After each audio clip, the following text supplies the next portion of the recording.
Save Our Kids is an opportunity for you to be introduced to a few school and student helpers.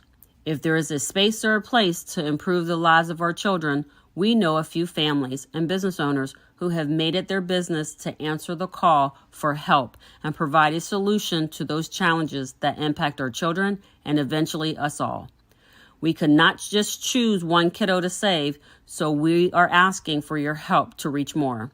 Join Keeping Your Kids Safe as we identify some of the problems and share a few solutions that have been created just for you. So, welcome. Okay, I'm excited and nervous at the same time, guys.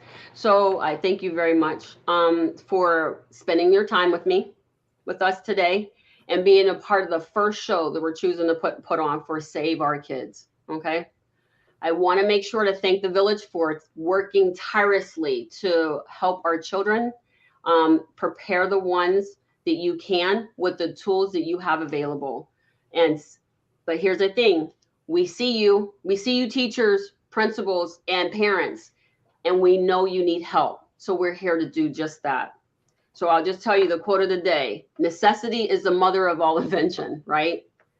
So before we create anything that we need, we first have to understand what the problem is, what are we solving for, who it's for, and then make sure that our why is bigger than the objections that we receive and that we're going to encounter, especially when we're dealing with education.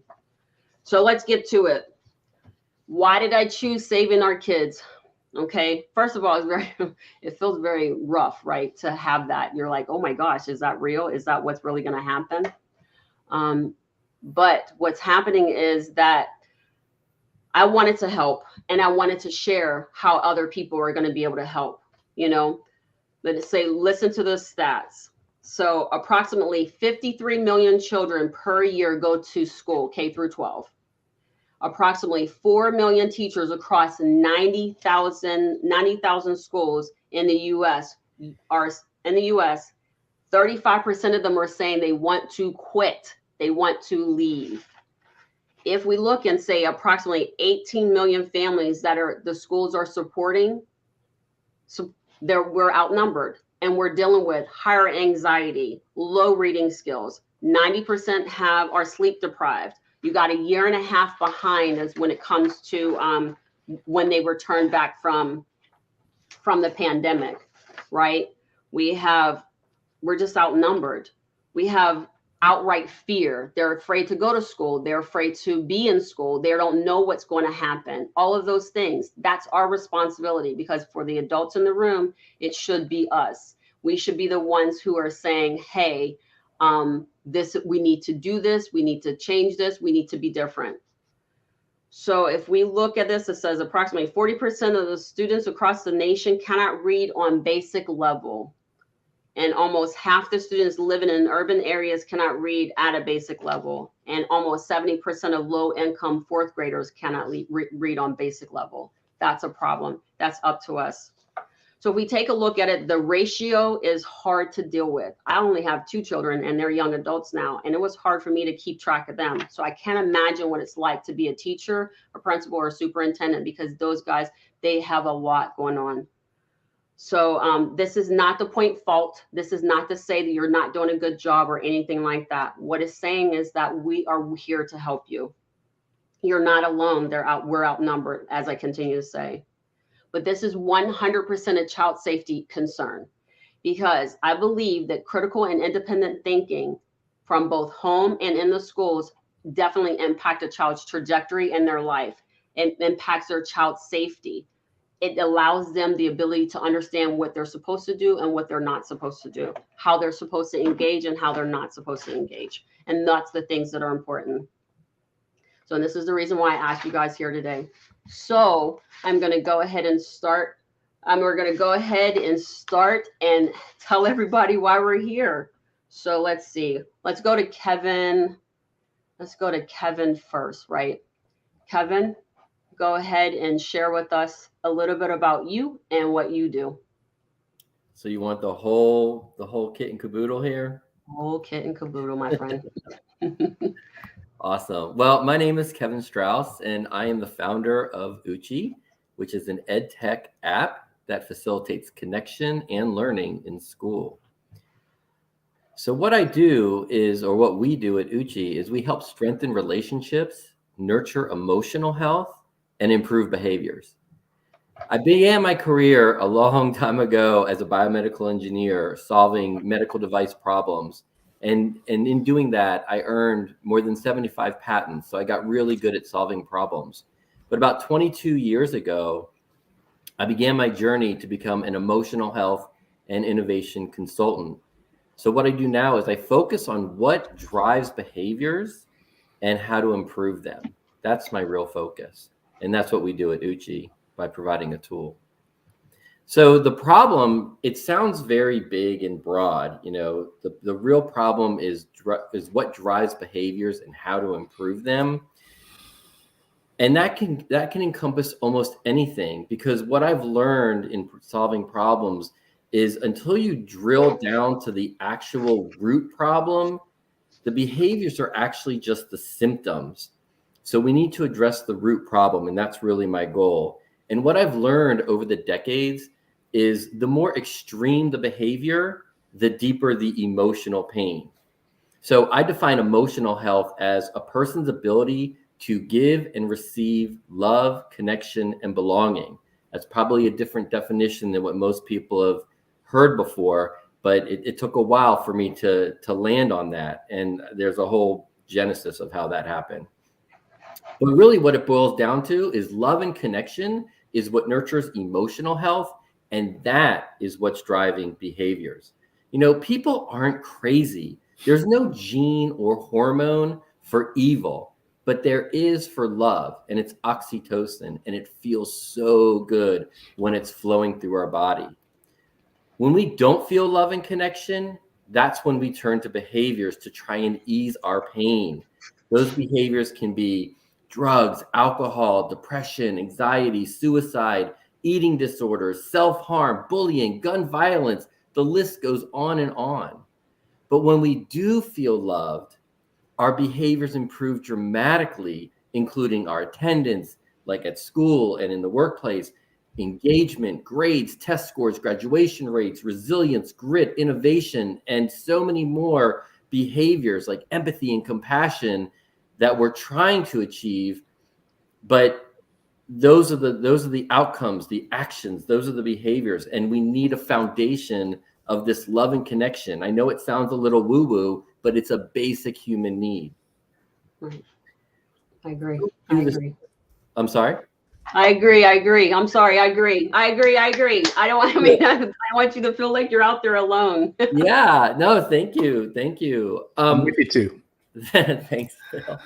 So the Uchi EdTech app that empowers teachers to lead guided conversations with their students and engage them. It's an ultra private but social app where every student has an opportunity to share their perspective and be heard. What I'm saying is every child, every person has a voice and needs to be heard. But Uchi can also be used to nurture the parent-teacher relationship, family relationships, really anywhere that relationships matter, Uchi can help support. And then beyond the app, I'm also available, of course, to speak and lead workshops about emotional health, how it differs from mental health. And I always love talking about balanced wellness and innovation in STEM because my background is biomedical engineering. But the real big why around Uchi and the work that we do is we know the number one most important element of education. It's not Wi-Fi, it's not Chromebooks, it's not even textbooks. It's the teacher-student relationship. And today, schools are more focused on getting through the curriculum and test scores than on the person-person connection. So I believe that every person needs to feel heard and understood, because when we are, it lets us know that we matter, that we are valuable. Feeling valued equals feeling loved, and love is a basic human need. And a need that is not met causes pain, and a person will do anything to ease their pain, including death. The more love and connection we feel, the happier we are, and happy people do good things. So our mission at Uchi is to help people connect authentically, and our vision is a world at peace because every person truly believes they matter. I agree. I like this. And the reason why I say that is because at the end of the day, there's two things that people want. They want to be seen and they want to be heard. At the end of the day, once you do that, you're able to do so much more. All right. So thanks for that. We're going to circle back. We're going to go ahead and do Red Robin. So we got Matt up here and he's going to talk to us a little bit about what he does. And then we'll continue going through. Great. Good morning or afternoon, depending on which coast you're in and on. I am Matt Barnes, and I help parents realize the gift that they hope to give to the world. I believe that every child is a gift to humanity, and I believe it's the parent's responsibility, principally, to nurture that gift for the benefit of humanity. So I love what I heard from Kevin. The only place I might challenge him on it is a soft challenge. It's really around the key relationship. And this is where I spend my time. The key relationship, in my view, is the parent and child relationship. That's the one that is, I believe, under the most stress and challenge. And I believe it's also the relationship that if we can help improve that relationship, then we have a legitimate shot of helping schools become much more healthy, helping teachers become much more better utilized.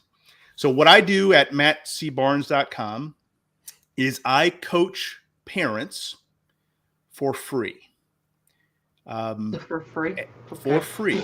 And I think everybody's like, well, did I hear that right? No, you heard it right. And the reason is because I've been doing this for about 15 years. And when I charge, the only people that I serve are people who really don't truly need my help. And I'm in a season of life where I have now reached a point where I don't need to charge anymore. And what I do now is anybody who needs or wants even feedback around what it means to raise a gift to the world, I will work with them for as long as they would like for free. And again, my aim is to reestablish the relationship between the child and the parent as the principal relationship upon which everything else is built. I've been on the board of 10 educational institutions, including two colleges, one selective public, one private, all the way down to a Head Start system board, and a bunch of different schools in between, public and private and charter. And in every single situation, the educational structure is dependent on that relationship of child and parent. So that's where I focus my work. And I love people like Kevin who are working in the institution and working with teachers that's desperately needed. I have chosen to focus on the relationship between the parent and the child. The other questions that you had me, who I do, what problem am I solving? I'm solving the problem that parents are misguided and they oftentimes misunderstand how they should be operating with and in some case in opposition of the educational structures. Ideally, it's with alignment, in all cases with alignment. But when the needs and goals of the institution conflict with the needs and goals of the child and family, then in some cases it's oppositional. But the vast majority, it's really working in partnership with an educational partner. Who do I do it for? I do it for anyone, as I mentioned. My principal goal is to work with families that need it the most, and those are usually families that can't afford to pay. Why is it important? Particularly for me, because I've raised a Black boy, and raising a Black boy in America is a difficult challenge, to say the least. I think raising a child in America is a difficult challenge. And I have been coached and supported by so many parents along the way. I have learned so much about how the structure of education can help or hinder a young person's growth and development, particularly for Black boys. And I believe it's my responsibility to now pay it forward. And so that's who I am. That's what I do, the problem I'm solving, who I do it for, and why, for me, it's critically important. I do not believe that our system of education will maintain itself until we can solve or improve this dynamic between the parent and child. And so that's where I spend my time. So that's who I am, and that's my story. No, I like that. And yes, I've raised a young Black man, and it is a challenge, and my heart breaks every time. And just a short story, on Friday, I have to honestly say, I woke up. I normally don't watch the news, and I seen the news, and I burst into tears. I couldn't do it. That morning, I couldn't do it. And what it was that someone very close to my age, to my son's age, literally, I have such a hard time understanding why there was an attack on a group of people unnecessarily. And to know that I brought a young man into this world with the potential of something drastically happening to him just because of the color of his skin is extremely disheartening. And because education is at the foundation of that, is why we're here. So thank you very much. We're going to come back around, Matt. Great. Thank you. All right. So, hey, Phil, how you feeling? Great. Wonderful job you're doing. And thanks for inviting me. I'm honored. And Matt and Kevin did a great job. All right. Cool. So let's go. What do you have for us? What are you up to? So my name is Phil Vetrano. I'm an independent college and career consultant, providing our youth with endless opportunities to prepare them for college and careers. I also am the co-founder of a nonprofit organization called Helpopedia. We are a community of heart-centered and caring professionals. As a co-op, we have initiated a youth, parent, and community movement to help our youth to prepare for life, colleges, school, and careers. Our mission is to be the hub for help. And so it's wonderful to hear the other speakers present the challenges that we're having. And certainly parenting is the most difficult job. Did we all get trained in high school? Did we all get trained as before we were parents? Were we all trained in understanding the best practices of parenting? So parents, we're not experts in everything. And so there's an expression, it takes a village. But we don't execute on it takes a village. And we don't think village people have to help each other. So we've decided to call it takes a community. It takes a community of heart-centered professionals who care about our youth. And one of the secret formulas for parenting is surrounding yourself with mentors and subject matter experts who care about you and your child. That is a successful model that can go a long way and make a difference, because you will be heard, you will be seen, and they will care about you and your opinions and provide you with incredible guidance, because adults are a valuable resource for kids. They don't even know the power that they have to get information from adults. And so this is something they're not leveraging or using. But oh my goodness, if your child wants to excel in life, they'll be talking to professionals, right? We have this motto, don't talk to strangers. That's not the message you should be sending your kids. You've got to provide those caveats.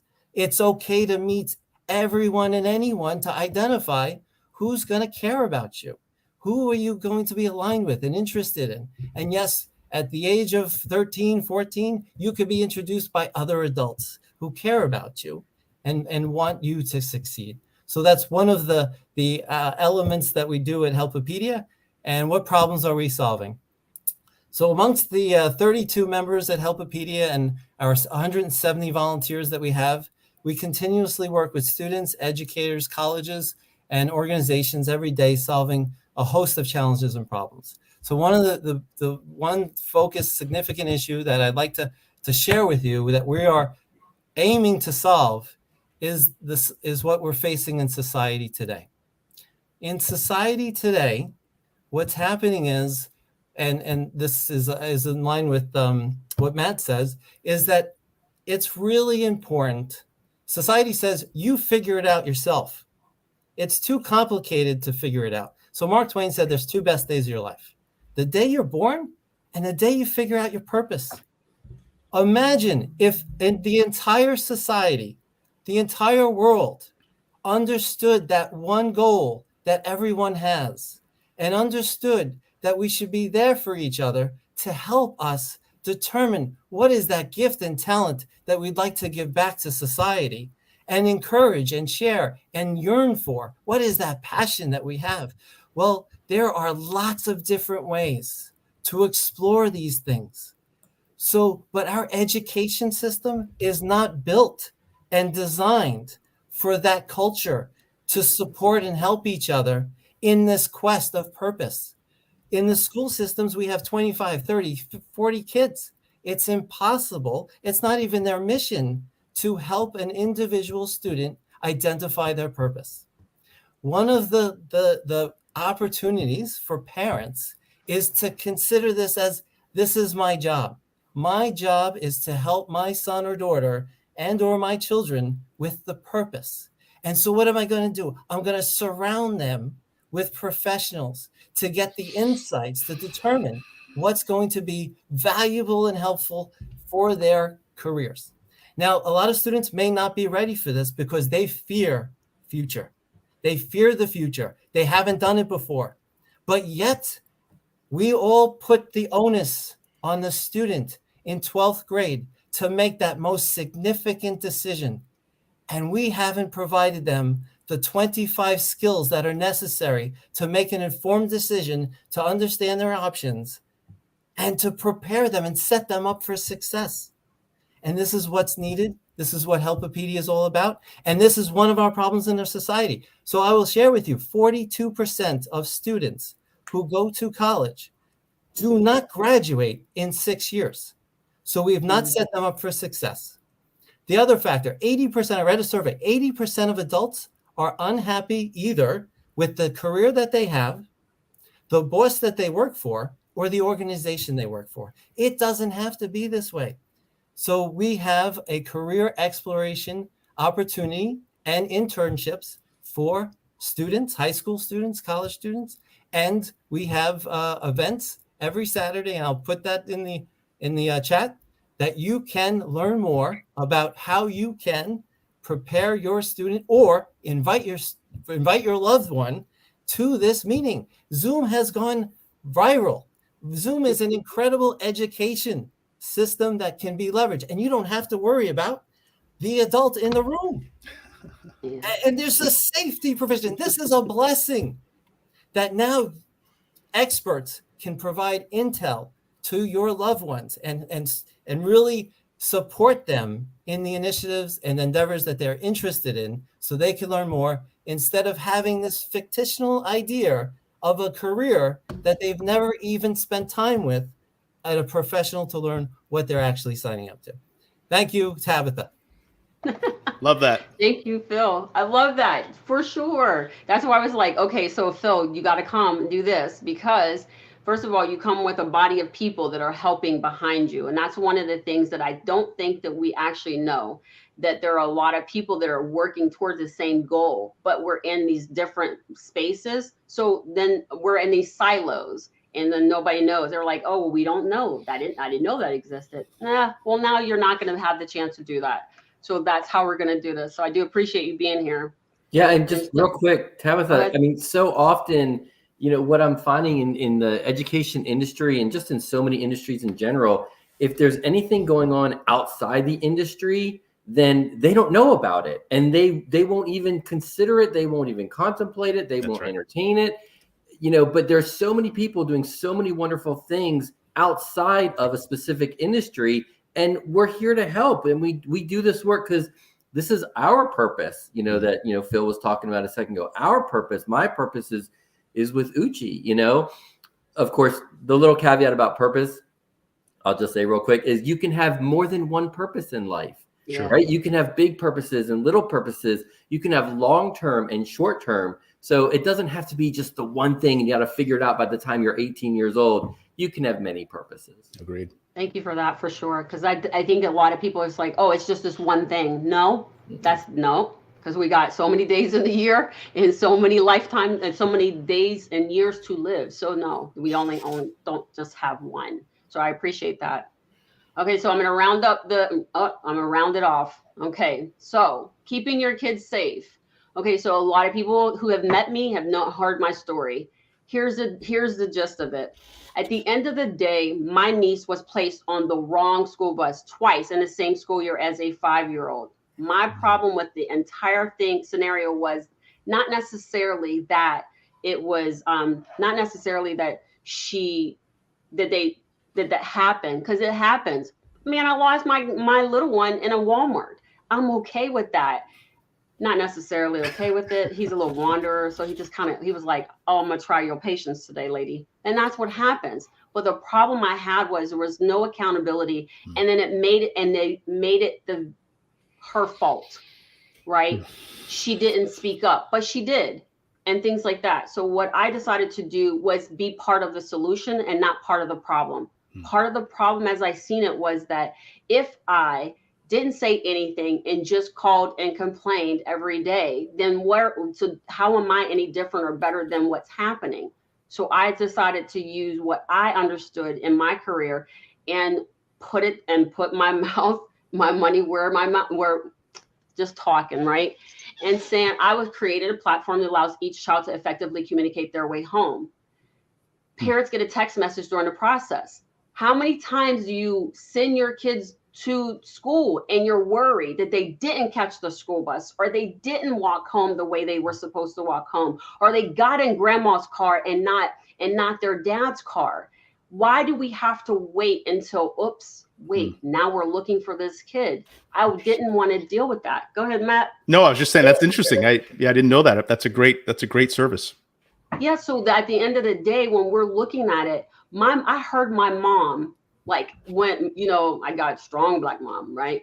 I heard my mom when I was on the phone with her, and I heard her voice kind of crack, because now you lost this 5-year-old. Are you serious? How bad what's happening? That's what we need. That's what I had to listen to. I dropped the phone. I was like, you got to go find her, right? But the sad part about it is that all the adults that should have known where she was and how this was working, they didn't know.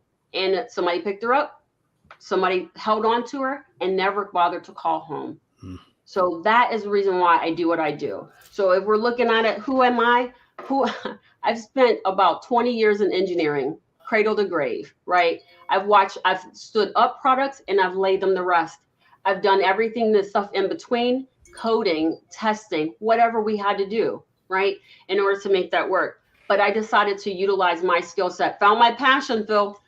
And I decided to do something with it. People say, "Oh, Tabitha, you're all over the place." I was like, not really, because the basic foundation of all things is safety. If you find safety where you are, you can build from wherever you start.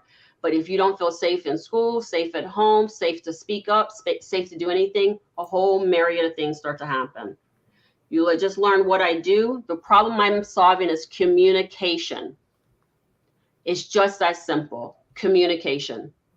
At the end of the day, if you cannot communicate, and if you're not being communicated to or for, what are we doing, right? We cannot solve a problem we cannot see. We cannot respond to anything that somebody we don't know exists. If your child goes home, if your child uses our system and goes home as a walker, if they leave the school at 3:30, they're supposed to be at your doorstep at 3:45. At 3:47, if they don't reach home, with our software, you have the ability to look out the window and say, okay, they're not here. By minute 20, you're able to start walking towards them. Why is that important? 20 minutes is better than 50 minutes, right? Because 20 minutes, it's hard to get off of a school premises in 20 minutes. Have you ever been in the car line trying to get off of, I live between 3 schools, and it is a nightmare around 3:30, right? So 20 minutes, hey, my kid's missing, we need to figure out what's going on. Up against 50 minutes, oh my gosh, now the school's closed and everything else that happens, right? So it's definitely that. And then who I do it for, here's the thing. If we don't save our children, there will be no adults. How about that? Just be very clear and simple. If you don't save the children, they can never be adults. So I'm here to help the children, help the families, and then help the schools, because you need the help. You've already told us 4 million teachers across 90,000 schools, and 35% of that want to leave. You need help, and we're here to help you, right? And it's very important, because if you tell people that they are safe and sound where they are, and they say that, and you show them how important they are to you, they will support you and take care of you forever, right? But if you show them that their life doesn't matter, their voice doesn't matter, things don't work for them, or there's always a discrepancy, they will behave just like that. So that's why it's important. So now that I've said all that, I am so glad now we can start with the panel discussion. So guys, does anybody have any questions that they want to go ahead and start with? I have my notes. Anybody? Okay, I'm gonna throw one out there. Ready? So one of the questions is, why do you think implementing your solution will improve the student experience? So any one of you, don't jump all at once. Oh my God, I'll jump in. You know, as we've been talking, you know, every child, every teacher, every parent has a voice, and they need to be heard. They need to know that they matter. And that's what Uchi provides. It provides a platform that is safe, that is private. It's like a classroom's own little intranet. So only the people on Uchi, only the people in your little Uchi tribe have access to what you're sharing. So every child can engage. In fact, when students and teachers are using Uchi, engagement is like almost overwhelming how engaged students become. The more engaged they are, the more connected they feel, the more they learn, the more they want to learn. And it just becomes this like snowball. And that's what kids need. It's a basic human need. And if we're not addressing emotional health, which differs from mental health, then it's like having a flat tire on your car. You know, if you have 4 tires, and there's physical, mental, emotional, and spiritual health. If just one tire is flat, then that car doesn't run. And we're operating in schools, and like Matt was saying, even in a family unit, we're not connecting. You can live under the same roof and still feel alone and isolated in a family. Yep. Even as a couple, you know, just 2 people living in the same dwelling can still feel lonely and isolated. I used to call that the Oprah effect, because the people would go on Oprah and they'd be complaining about, like, they feel so alone. They have, you know, the spouse and the job and career, and the kids are doing well. They go on vacations, they have the cars and everything, and they still feel alone and isolated. Kevin, have you been talking to my wife? No, but I think I would love to. So, but anyway, so I don't go on too long here. I just want to help every person feel heard. And it goes for the teachers too. All these teachers are quitting because they don't feel heard and valued by their administrators. And then parents get irate because they don't feel heard by the teachers and administrators. But with a program like Uchi, which is different than the learning management systems and all these other platforms, everybody can be involved in conversation, just private siloed conversations between small groups of people. That's why I liked you for sure, because when I actually started the process to download it, is the fact that you and I talked about the human and sex trafficking when we spoke, and the fact that there are platforms that the predators are actually utilizing and actually gaining access to our children. And for that reason, that's one of the things is about it that I was very drawn to Uchi for that reason, because it will help to negate some of that, to kind of push some of that back and not allow that to happen. Because with a $150 billion industry, there ain't no way in the world we should be sitting there saying, oh, well, give it time. Oh, they'll figure it out. Mm-hmm. No way, shape or form. Not today, not tomorrow. Because if my kid got tied up in that and people said that to me, I would be horrified, and I would be on a rampage of a different kind. Yeah. So does anybody else want to answer that question? Go ahead, Phil. Sure. So I have a few experiences for the student. I had a student who created 15 songs, and I introduced him to a professional singer. We had a virtual Zoom meeting, and he said it was the best day of his life because I connected him with a professional singer who provided unbelievable insights to him. I did the same thing with a creative writer. He never met an author before. I coordinated 2 Zoom meetings with 2 authors the same day. And again, he got so much out of it. He's a rising 12th senior, and it makes the difference in sharing the insights that people have gone on these journeys before. And why aren't they tapping into those folks? Because the students haven't been shown this activity. And so this one important step is vital to get this intel if they're going to be making these decisions about their future. Another example is I had 2 students. They both wanted to be nurses. And I coordinated with a doctor friend of mine, got them an opportunity to volunteer to shadow nurses. Michael sent the request 5 minutes after I sent the email, sent the request to Olivia. A week and a half goes by later. No response, crickets chirping. I'm on the next session with her. It's not her, it's her dad. Olivia's in the background. And so what's happening? Dad is explaining to me that Olivia decided to make something up because her friends knew what they wanted to do, and she felt this anxiety that she had to figure this out. So she said a nurse, and that's how it started. And then lo and behold, I saved the family so much money because that's the route she was going to, because nobody was offering her an opportunity. That door was opened. She didn't want to go through it.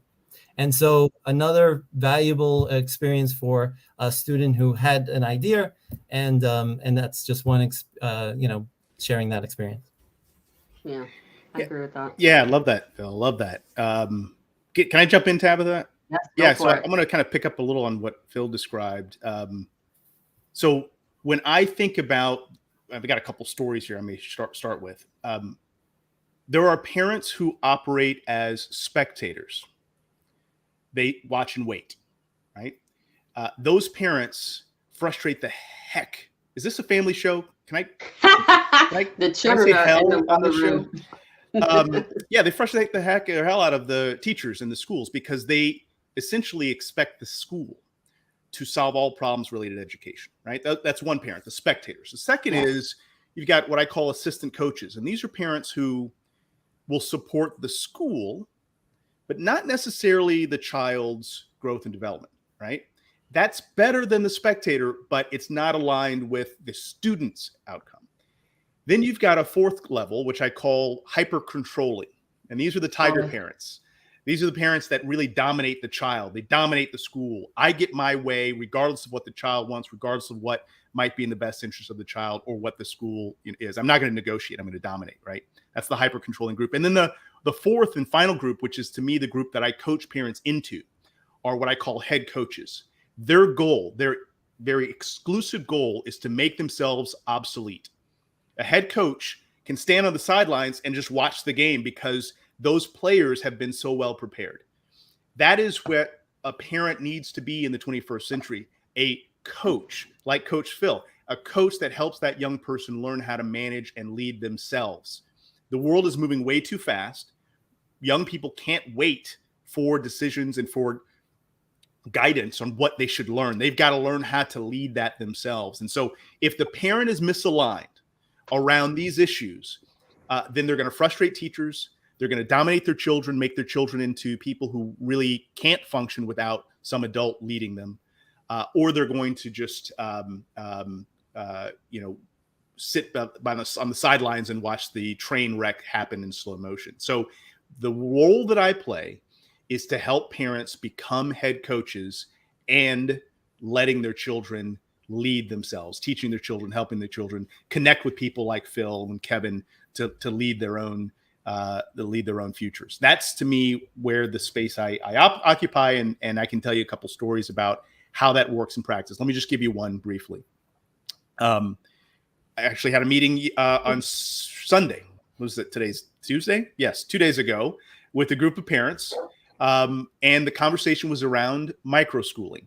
How can these parents take a heavier role in the coaching and development of their children through the establishment of a micro school. Now, this micro school will likely be supportive. These kids will still be in the traditional structures, but these parents are now having conversations around, okay, what's my child actually interested in? How can I help grow that in them?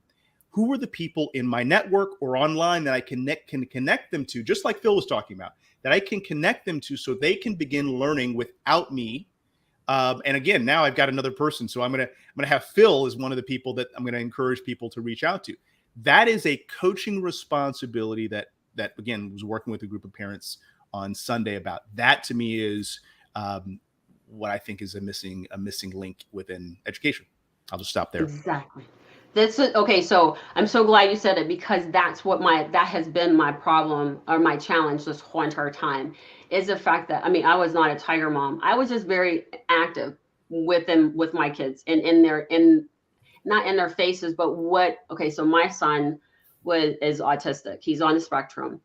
And when I first got started, I was a young parent, and they gave me this diagnosis. This kid will never tell me he loves me. He will never speak. He doesn't have any language, all this stuff.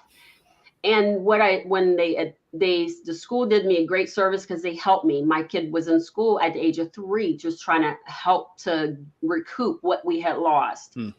But what I noticed was, when I would go and I would help them, they would say, oh, I need help. But when I would show up to help, they were like, no, not you. Wait, that's not right. That's not working.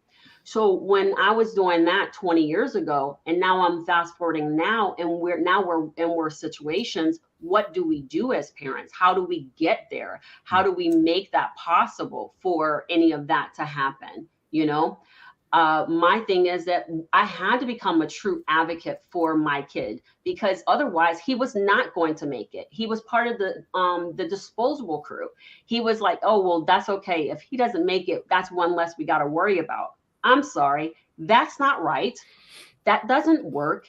And I didn't go in and say, you're wrong, wagging my finger at anyone. What I did was, I was like, my desired outcome, how do I reach that? How do I get there with your support? Because I can't teach all the lessons that you're going to teach, but I can teach the ones that you are skipping, right? And that's a relationship. That becomes, let's work that out. Like to see, we're jumping double dutch, right? So you got 2 strings moving, and we're all going in the same direction, but man, we got to jump in and get in there and work it out, because ultimately the goal is the student. It's not me. It's not about me.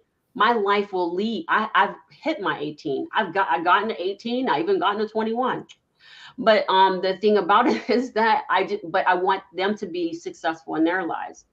So I wanted to make sure that I pointed out before Harvey, because he actually says he retired after 37 years, and he completely understands what we're working to do and applies all of our intentions and motives here. And that's really important. So I just want to make sure that we say, thank you, Harvey, because it lets us know that it's true. Other people are leaving, so they're saying that this is a problem.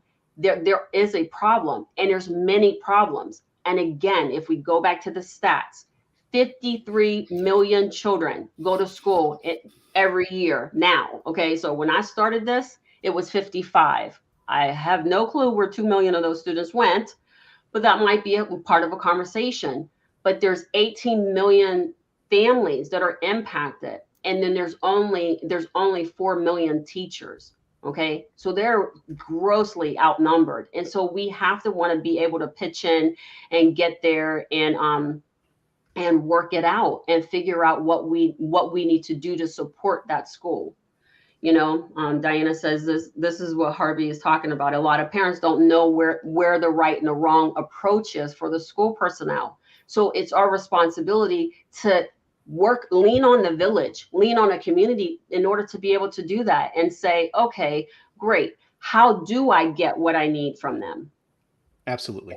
Let me just, if I could speak to Harvey, I think mentioned this question about parents being the advocate as well. Yes, absolutely. But they also need to coach the young person to learn how to advocate for themselves, right? This is part of the head coach being able to put themselves out of a job. And then I think it was Diana. let's see, where is it? Essentially, it was a comment around parents don't know how to interact with school personnel, right? And my argument is they will be on one or the other side of the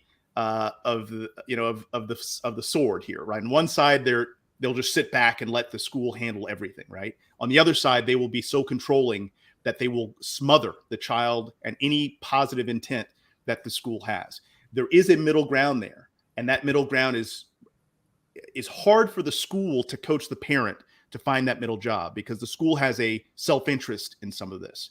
But a third party, I found, can say to the parent, hey, look, you are out of line on this deal.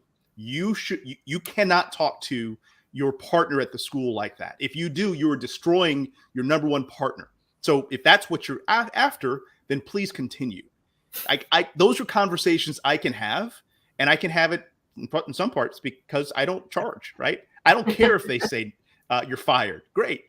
I'm going to be really transparent with folks about what it takes for your children to be successful. And if you're going to destroy your relationship with your child's teacher, you got to recognize that you're going to pay a price for that. So, Diane, I appreciate your thoughts. Can I build on that, Matt? Please. And I'd love to hear more questions from the audience too. But just building on that, however the parent is interacting with the school, with the teachers, with the administrators, and however the teachers are interacting with the parents, the students, the kids are learning all of those behaviors. Great. That's what they're modeling.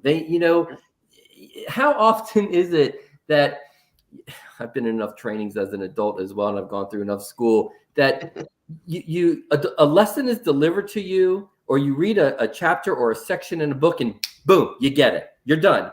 The lesson was taught and you get it. That's it. No, it's never like that. Not never, but it's almost never like that. We learn by practicing. We learn by modeling. We learn by mimicking. I mean, isn't that how we all learn to speak? By mimicking, modeling. So if parents are interacting with school personnel in these extreme ways, like Matt was describing, the kids are learning this. That's how the kids are that's what they're going to take forward. So all the while, we think we're teaching so much in the classroom, but we're learning all the time, 24/7. Yeah, because I like that. Don't smoke. Don't smoke, people. Don't smoke. Don't drink. Don't drink. Right? Horrible. Horrible. Yeah. But again, I'm sorry, Phil, one more thought. We parents do what they know. And we all do that, right? We operate based on what we know. So we've got to be careful to not, the parent who's smoking and saying, don't smoke, right? The parent needs help figuring out what is it that I'm actually after here. And so demonizing parents is also something that happens really easily. It's kind of a fat target. But we also have to make sure that we appreciate that every parent loves their child, every single one. So if they love their child, then there's a gap between what their behavior is and what's actually happening. We can help fill that gap because there's love there. So be careful about demonizing the child. I'll stop there. Sorry, Phil. Yeah, excellent. So the role model component, right? This if there's a partnership, if there's a presenter at schools when it's the first day of school and the parents are there, the introduction, the orientation, managing the expectations of the parents to say that your behavior will be emulated at school. And so the challenge is that you've got to be on your best behavior, parents as parents, if this is the behavior that you'd like your loved one to also perform. The challenge is that not every family is on the same page. But if you have this orientation opportunity with all the parents in the room, and you're all accountable for each other to make sure that your child is behaved, not just K through 6, but the middle school years, the teenager years, that's when the bullying gets increased. And there's a lot of trauma associated with that. And it's just sad that the virtues are not being taught at the home or at school to encourage this incredible behavior, because all of our kids will thrive in an environment that they all care about each other and they all want the best for each other. That's the environment you need. But you've got to be advocating this to the parents. And the parents, do you believe in this vision? Is this something you want for yourself? You may have not had the best childhood. Do you want to change that for your kids? And so they can bring a lot of baggage about their lives. And then it's the coaching of those parents. And do they want more? Or do they want less parent guidance, right? There's that parent education that we're not all signing up to. There's this taboo of that's happening, but it's valuable information because we're not experts in everything. And we actually need the support of all of ourselves. And just one point on what Matt said before about the coach. So in my eyes, there's a playbook that's required. And so I throw that in the equation. But I think we're all students of life. And so our parents can continuously teach us along the ways, because I've gotten a wealth of information from my parents after they turned 60 and how important it is to take care of yourself, because all their friends talk about is the health of each other and how it's going downhill. So these are warning signs and valuable insights. So keep parenting, keep teaching those lessons to your kids, no matter how old you are. Yes, this is true.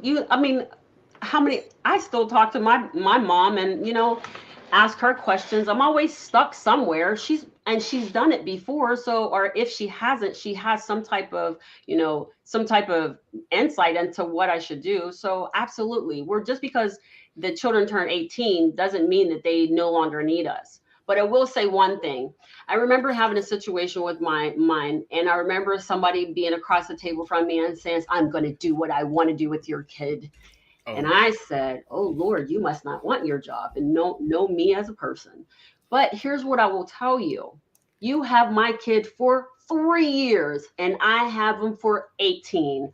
I win. You don't get to choose. So at some given point in time, we have got to stand up and make a decision that's going to help, not hurt. And ultimately, it is the child that loses in all of this. And this has to stop. And that means where we're at, the one question is, what did I say? What do you think would be if they do not implement your product, if they do not use your services, what do they stand to lose? So for me, I'll go first because mine is death. $24 million lost to a family, was provided to a family for loss of life because you forgot a child in the back of the bus. If you don't pay for it now, you will pay for it later. And there are a lot of families that are getting checks because of these mishaps. You may not see them. You may not ever hear about them or whatever. You see it on the news sometimes, and you see it on see it in the newspaper, and then you'll hear friends talk about it. But at the end of the day, the child pays for it the most. And then on top of that, if you don't do something now, somewhere along the lines, you'll pay for it. And then that child pays for it in trauma because they're afraid of going to school and they're afraid of speaking up. We're talking about advocacy, and then we turn around and we do not allow them to advocate for themselves. And that is a child safety concern. So, okay, go. What is the cost? What's the cost for them not to implement your programs? All right, I'll go first. Go get him, Kevin. Get him. Get him, Kevin. Go ahead. Every year, every day, kids are slipping through the cracks. More and more kids are being diagnosed with depression, with anxiety. They're getting hooked on drugs, on alcohol. You can't be addicted to a substance if you've never had that substance, right? More gun violence. Is your school going to be the next school that shot up this year? Because any child that slips through the cracks can be. Oh, we lost Matt. It's okay. He'll be back. If any child that slips through the cracks can be that next drug addict or that next shooter or that next victim of a shooter or racism or DEI all of these behaviors that we're struggling with in society. that's what happens when a child slips through the cracks and doesn't feel heard and valued. And that's what Uchi does. Uchi facilitates connection and feeling heard and valued. And it's the same thing for the teachers. More teachers are quitting. And it's not because, the numbers are 75% of people quit their job because of their boss or management, right? Is it because their boss is overweight? Is that why they quit their job? Did they quit their job because their boss didn't eat enough vegetables? No, it's none of those things. It's because they don't feel valued by their boss or management, and not just monetarily valued, but emotionally valued. So we lose more teachers, more great teachers, because they don't feel valued by the administration. And Uchi can help support that as well. Not to mention the parent-teacher-child and the parent-child relationship, like Matt was talking about earlier. So the more connected we feel, the more emotionally healthy we are, and the better our behaviors. Nice. I like that. Nice. Okay. Anyone else? What's the question again? Kevin, Kevin, you had me enraptured, so I kind of forgot. Sorry, Tabitha. What was the question again? What's the cost of them not implementing your program or adopting something like your program? Yeah. Phil, you want me to go, or you? You could go first if you like. Okay. So what's the cost? For me, it's the cost of training a child for 1985. So what's the cost of that? It's preparing a child, spending 13 years preparing a child for a world that no longer exists. And so, I mean, go further. It's the cost is raising a child who is incapable of navigating a tumultuous world, and a world that is only increasing in the pace of change. Raising a child that is risk averse. I mean, these are existential risks. Raising a child that doesn't know themselves, raising a child that doesn't know how to advocate for themselves. These are risks that are lifelong. And the first 13 years or 13 years of education, if the child escapes those years without having these internal abilities, then the child sets themselves up for a lifetime of either at best catch up, but more often than not, falling behind and feeling that they are failures. That then also circulates into generational dynamics. So the costs are pretty serious. So that's also why I do it for free, because we can afford it. And also because this is my mission in life. I will do this until I am put in the ground. And thankfully my wife will allow us to, to do work that doesn't compensate very well. So yeah, that's the cost. The cost is existential risk for a child and generations to follow. I understand. I agree. All right. Phil, go ahead. Yeah, so I just wanted to share it. So 90% of teenagers are sleep deprived. So they've lost motivation. They're entertained 90% of the day, and they're not sleeping at night because of the blue rays. And they really need help. They need saving, right? They're isolated in their rooms. Mom and dad hasn't set this expectations about the phones. This is important. So Helpopedia, we're working on a cell phone agreement between parents and students, even if they already have the phones. It's reestablishing the agreement with them, because the students know it's not good for them either. It's nothing that is going to be a surprise for them. And it shows that you care about them. And what is it, that activity that you're going to substitute? Well, the activity is to support them and help them identify the interests that they're engaged in, that they will be really passionate about, to learn more about. And if you surround yourselves with other interested students who are interested in the same thing, and those professionals, you've got a winning combination of intriguing them with collaboration and help, and now purpose. This can be a game changer for parents. You've got to find what is that substitute of the entertainment that's on the phone that they're captivated for. And these people, the companies, they're delivering addictiveness, and they're doing a great job, and that's their goal. And so it's us against the folks who have that they don't have our best interest. And yeah. No doubt. Okay, Good so stuff. This is good. We had So our time, but I yeah, just so have to. thank you so much. What'd you say?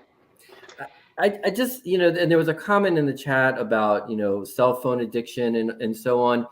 Addiction is a behavior. It's a symptom. It's not the root problem. Why are so many kids losing themselves into the phone? Yeah. Why do so many adults lose themselves into the phone and are on the phone while they're driving? There is still a fundamental root problem that is not being addressed. And that's why kids and people turn to their smartphone, social media, they turn to alcohol, they turn to drugs, they turn to exerciseaholic, I mean, these are behaviors, and behaviors are just symptoms. We have to get to the root cause. And of course, I'm going to say that's emotional health. Right. So I'll just say, because we're at time, thank you guys. This has been great. Thank you for making making this experience, the first one, a good one, a great one. I want to let everybody know that we are going to go ahead and do this again next week, same time. And this time we're going to have a conversation with a couple of other leaders who are actually solving another type of problem, but still in education and still with the same families. So make sure to tune in again and hang out with us again, as it has been an amazing one. Have a great one. Phil, Kevin. Thank you for your time today. We appreciate the support and look forward to you visiting us again next week, same time, same place. Until then, words are power. Please remember to use them wisely. If you have an interest, like to be on our live show, please let us know and send us a direct message.